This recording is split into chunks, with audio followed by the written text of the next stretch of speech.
চাঁদে সর্বপ্রথম কে গেছিল? হ্যাঁ চাঁদে হ্যাঁ কো নীল আর্মস্ট্রং। Okay good.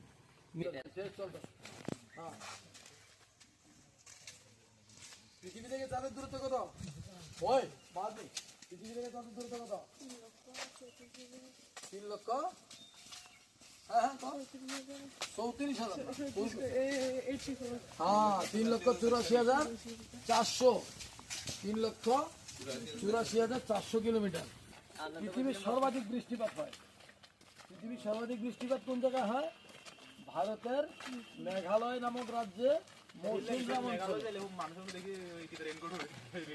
হ্যাঁ ভারতের প্রথম সূর্যোদয় অরুণাচল প্রদেশ।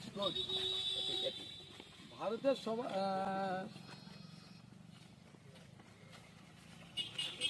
খিলাফত আন্দোলন কবে? এই কথা নাই, খিলাফত আন্দোলন কবে হয়েছিল? ভারতে খিলাফত আন্দোলন কবে হয়েছিল? 1919। মাথা তারিখ দক্ষিণ পূর্ব পশ্চিম, পূর্ব থেকে পশ্চিমের দূরত্ব কত? 2933।